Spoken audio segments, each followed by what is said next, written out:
Transfert technologique, but de l'université de Béjaïa. Bon, avant de rentrer dans le détail de cette présentation, on va présenter un petit plan, cet exposé.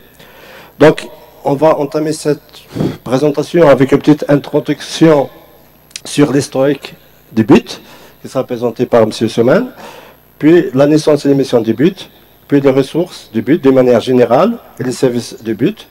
Puis, on va présenter une analyse SWOT. Après, tu as aperçu donc, les conclusions de l'enquête CIREC, évoquée donc, précédemment par Mme Erlef.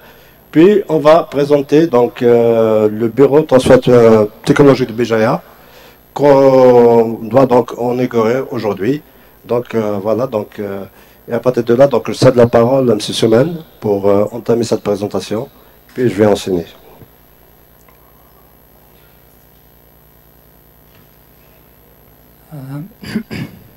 Merci, M. Ejdaran.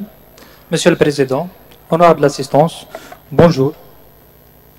C'est avec plaisir donc de partager cette communication avec vous, notamment dans le cadre des journées de doctorales sur une thématique très importante, une thématique très ancienne mais toujours d'actualité, qui est l'innovation et le transfert de technologie. Pourquoi très ancien? Parce que on trouve qu'un certain économiste qui s'appelle Joseph Schumpeter a attiré l'attention dès 1911 sur le rôle de l'innovation pour le progrès et la croissance, dans un modèle de destruction créatrice. Qui dit innovation, dit un monde de destruction, mais pour une création de nouveaux produits, de nouveaux procédés et d'organisation de l'activité économique. Donc, ce monsieur Schumpeter donc, a attiré l'attention sur un entrepreneur innovateur. Donc, un entrepreneur doit toujours jouer le rôle d'un innovateur aussi. Et cette équation nous permet donc de parler un peu sur les sources de cette technologie. Et cette équation donc souligne deux processus générateurs donc du progrès technologique. On trouve l'innovation et on trouve aussi l'imitation ou bien le processus de transfert de technologie. Et toute la question dépend donc de la frontière technologique de l'entreprise en question ou bien du secteur et de l'économie dans son ensemble. Si on est très loin de la frontière technologique, donc le processus est beaucoup stimulé par l'innovation. Si on est loin de la frontière technologique mondiale, donc le processus sera encore orienté vers le transfert de technologie. Mais la question aujourd'hui, c'est beaucoup plus, c'est le transfert vertical de technologie. Ça veut dire que le transfert entreprise ou bien université-entreprise.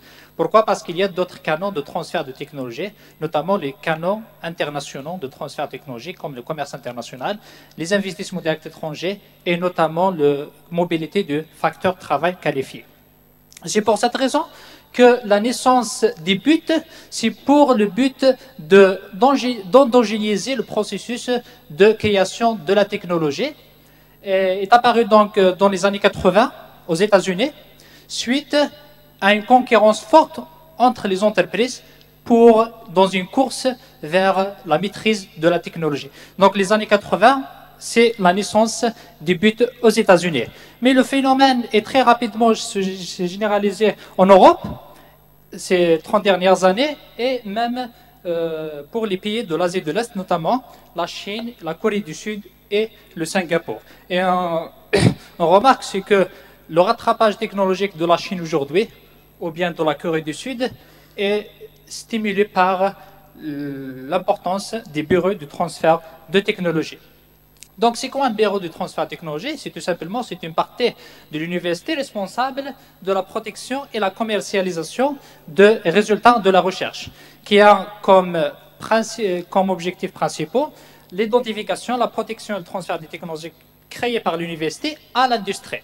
Donc, il y a ce passage donc, de l'université vers l'industrie. Le deuxième objectif très important, c'est aussi la valorisation des résultats de la recherche. Pourquoi? Parce que si on crée de la recherche non valorisée, donc c'est un problème pour le secteur industriel. Les missions du but, donc, on peut citer quelques missions très intéressantes. La facilité donc le transfert et la découverte est créée par les universités. Promouvoir la croissance économique et la création de l'emploi de toute la région. Récompenser et fidéliser et recruter les professeurs et les étudiants diplômés. Créer de nouvelles relations avec l'industrie, c'est-à-dire de créer un réseau. Un réseau d'interaction, c'est très important pour le développement technologique. Générer aussi des redevances nettes pour le bureau de transfert technologique, les inventeurs et l'université d'une façon générale. Générer aussi un nouveau soutien financier pour l'université.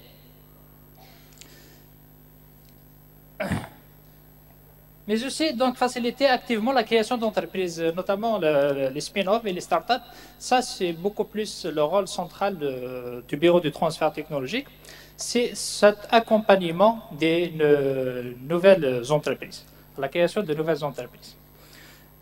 Mais pour gérer toutes ces missions de façon très efficace, la mise en place d'un but nécessite donc des ressources. Et on distingue généralement des ressources capital physique et capital humain. Pour le capital physique, on trouve les infrastructures, quelque chose de très important aussi. Si un bureau de transfert de technologie ne dispose pas d'infrastructure, un espace, un bâtiment, c'est très difficile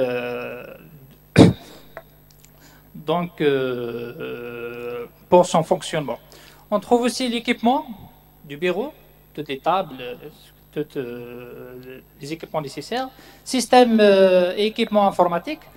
Et l'élément le plus important aujourd'hui en économie de la connaissance, c'est les TIC, les technologies de l'information et de la communication.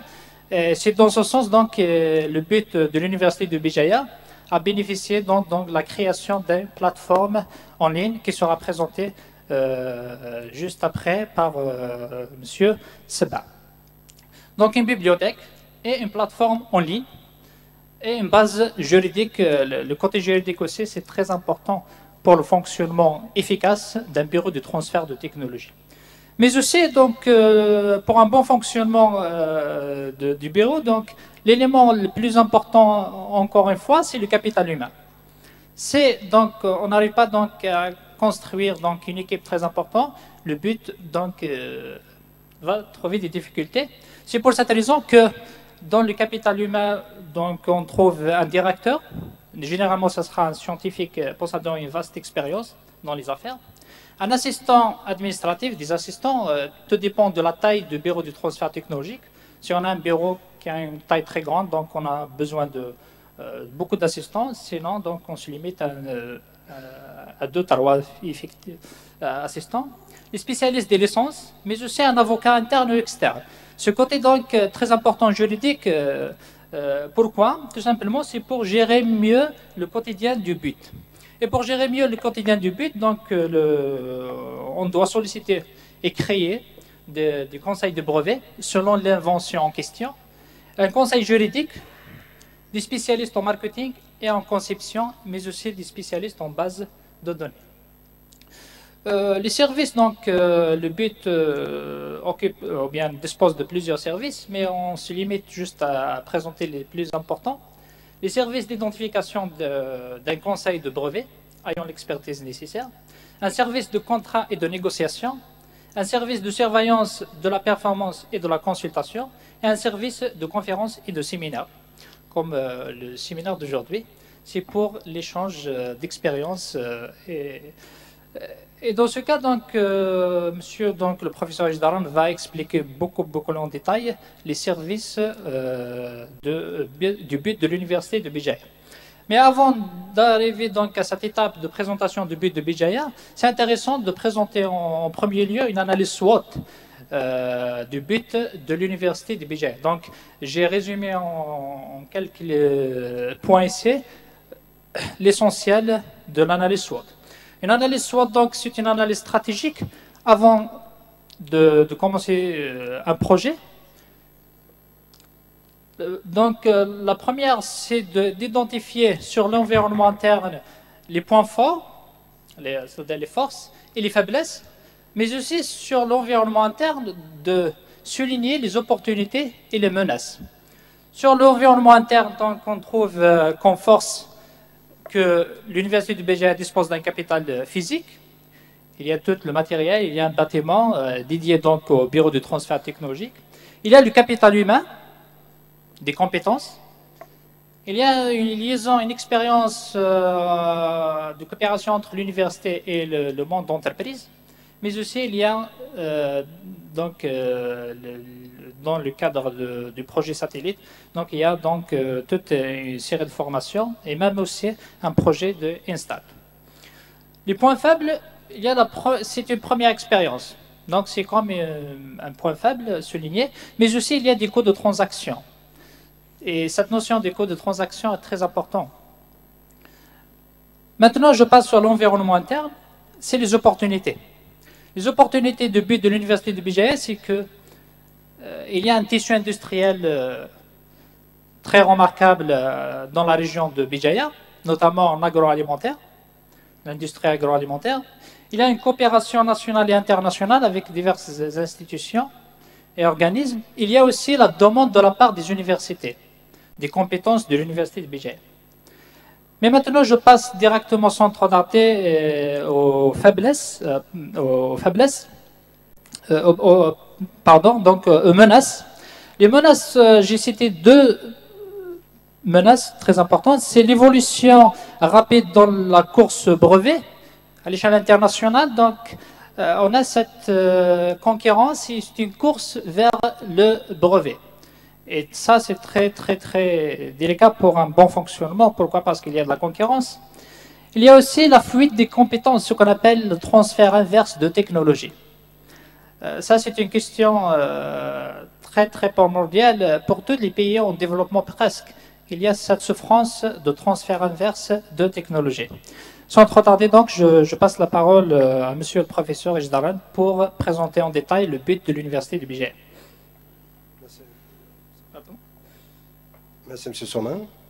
Bon, donc, avant de présenter le but de l'Université de Bijaya, je vais présenter donc un petit résumé des conclusions tirées à partir d'une enquête sur la professionnalisation des doctorants et des docteurs issus des universités d'Algérie, du Maroc et de la Tunisie. Cette enquête évoquée déjà par Mme Ekhlef. Donc, cette enquête est réalisée par le CIREC, qui est une station d'études et de recherche sur les qualifications. Il est réalisé donc par Julien Calment, Florence Reik et Mathieu Sgassé avec la collaboration de Youssef Kougouglo de l'Université de Toulon. Donc, cette enquête touche essentiellement les universités de la rive sud qui font partie du projet satellite, des universités marocaines, des universités tunisiennes et des universités algériennes. En l'occurrence, l'Université de Bijaya et l'Université de Constantine. Donc, cette enquête, bon, juste un petit résumé. Donc, j'ai présenté un cas, mais c'est cas synthèse, j'ai présenté un cas de Bijaya, mais les mêmes conclusions pour l'Université de Constantine. Donc, généralement, une tension pour les titulaires de diplôme de doctorat. Tension sur le marché de travail, donc, généralement, c'est une tension un peu modérée. Pour les éléments de professionnalisation des formations doctorales, donc, pratiquement pas de formation à l'entrepreneuriat. La formation doctorale est uniquement conçue pour la carrière académique.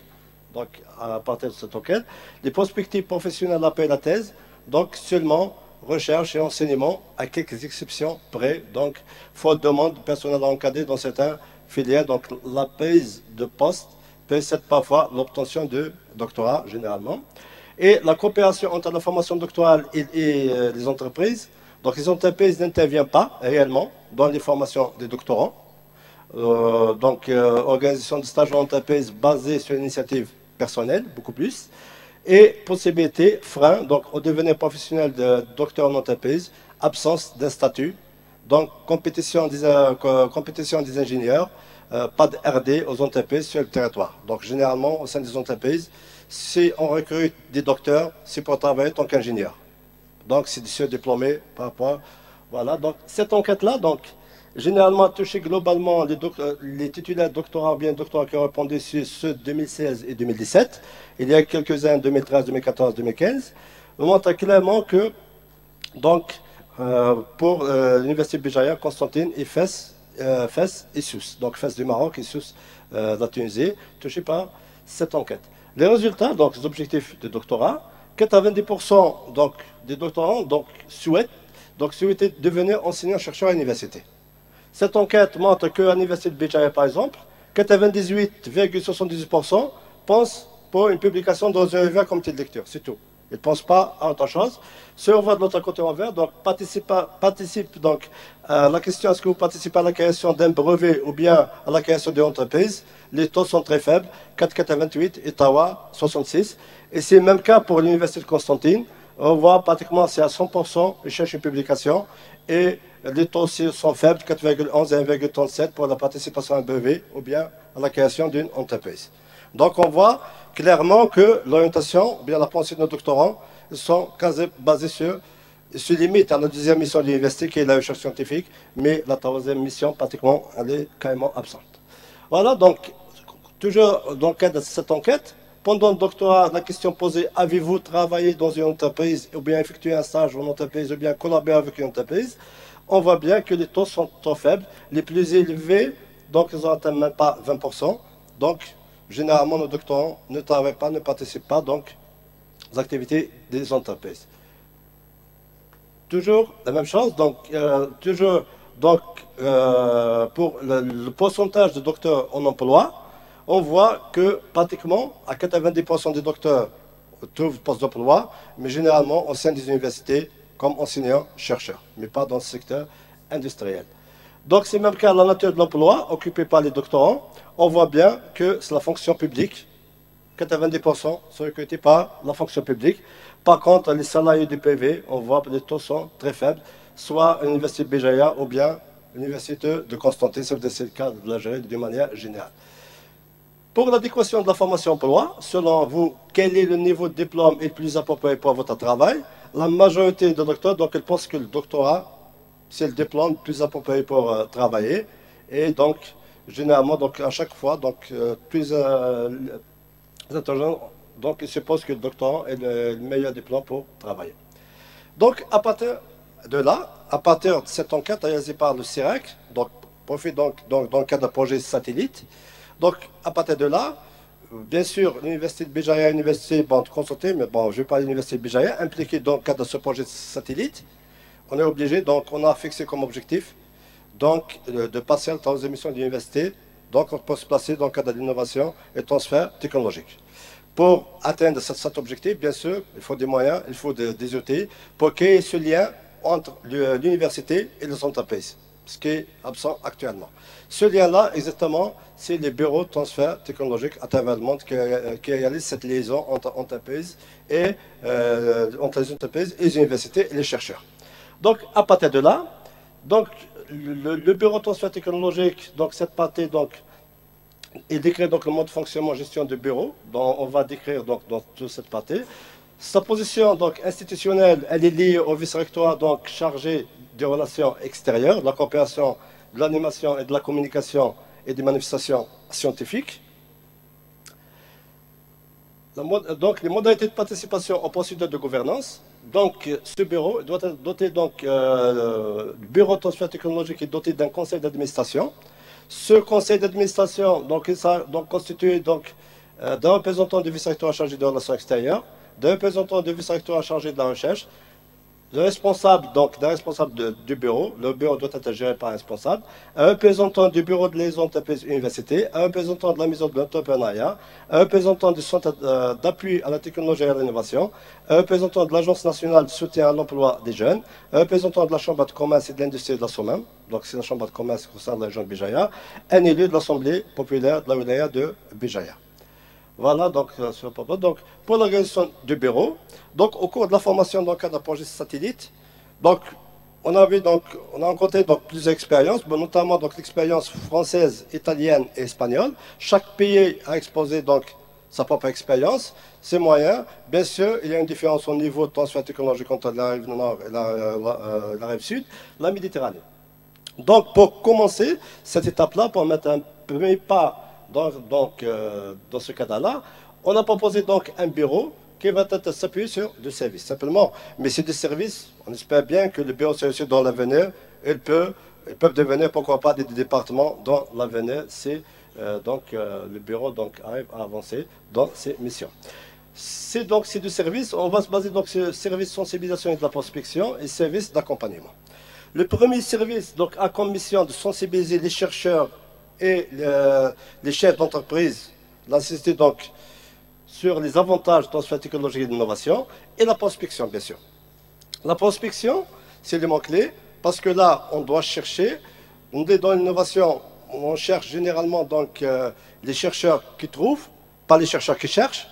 Donc voilà la mission de ce bureau. Donc le bureau de transfert technologique a comme mission de chercher les chercheurs qui trouvent pour les mettre donc au profit, donc au service des entreprises. Et aussi les chefs d'entreprise doivent présenter leurs problèmes, exposer donc afin que les chercheurs trouvent des solutions à leurs problèmes. Et le service d'accompagnement. Le service d'accompagnement, donc c'est ce service qui va accompagner les chercheurs et les entreprises.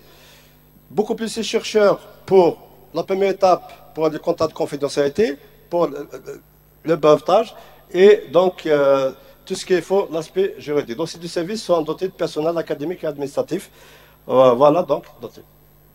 Donc ce bureau a comme objectif prioritaire donc, le développement de la diffusion de la culture, l'innovation et transfert technologique, et l'amélioration de la visibilité des résultats, et l'exploitation des résultats de la recherche, l'enforcement de la culture de la protection, donc et de la propriété intellectuelle. Cette partie-là, elle doit être réalisée, bien sûr, en parfaite collaboration avec l'ENAPI. Donc, et le renforcement de la créativité. Comme mission, le bureau se fixé plusieurs missions, mais toutes ces missions se résument donc à l'identification et à l'accompagnement, beaucoup plus donc des chercheurs et des entreprises. Donc, pour le développement. Pour les relations, donc, le bureau doit avoir donc les relations, soit au niveau interne au sein de l'université, soit à l'extérieur. Parmi donc, ce niveau interne, donc, on a les différents organismes concernés, donc les vice-rectorats, maisons d'entrepreneuriat, le BLE, ainsi de suite, les centres d'appui de technologie, les incubateurs universitaires Bijaya, les centres de visuel, donc l'incubateur national en biotechnologie et centre de calcul, ainsi de suite. Donc, il doit tisser des relations avec tous ces organes et en même temps des relations avec les autres services aux universités, qui sont beaucoup plus le ministère de l'Enseignement supérieur, la Direction générale de la recherche scientifique et développement technologique, l'Institut national de la propriété intellectuelle, qui est indispensable, l'INAPI, pour donc, les brevets, et l'Agence nationale de la validation des résultats de la recherche, Chambre de commerce et la collectivité territoriale de la wilaya de Bijaya. Aussi, donc, le bureau doit tisser des relations avec le secteur privé, qui est un élément clé. Donc, le bureau donc, vise à développer et à renforcer le volet lié à l'innovation et au partenariat de la recherche avec les entreprises, notamment la mise en place de mécanismes de multiplication, donc nombre de thèses en entreprise. Donc, pour les mécanismes de contrôle, le conseil d'administration du bureau de transfert technologique a donc 2 fois, là, ça fait partie de comment il va se doter d'un mécanisme de contrôle et des mécanismes donc, de protection des résultats de la recherche. Les résultats de la recherche donc, peuvent être protégés par l'une des formes suivantes, soit le dépôt de brevet si l'innovation remplit l'état requis de brevabilité, qui sont la nouveauté, l'activité inventive et l'application industrielle, ou bien l'accord de confidentialité, comme son nom l'indique, c'est un contrat qui sert à protéger la confidentialité des informations que l'on souhaite communiquer à un partenaire scientifique ou socio-économique. Donc, pour la valorisation de la recherche, donc l'objectif, c'est l'exploitation des résultats en association avec des partenaires économiques capables de réaliser le développement commercial et la création des spin-offs et des start-up, beaucoup plus. La répartition maintenant des recherches, c'est la question posée M. Medani avant, c'est le dernier dépôt. Donc pour la répartition des ressources provenant de la valorisation de la recherche, OPE, donc généralement il y a des textes réglementaires. Donc il s'agit du dispositif de l'article 9 du décret numéro 11 197 du 24 novembre 2011. Donc, suivant le temps fixé par l'article, l'arrêté plutôt, numéro 353 du 13 mai 2013, fixant la liste des prestations de services ou d'expertise réalisées par l'établissement public à caractère scientifique. En plus de ça, il y a une batterie aussi de textes, de décrets, d'arrêtés liés à l'INAPI pour la protection, la propriété intellectuelle, les marques, les dessins, les circuits intégrés. Il y a pas mal de textes dont le bureau doit travailler donc, dans ce cadre législatif. Et je vous remercie pour votre attention. C'est à nous.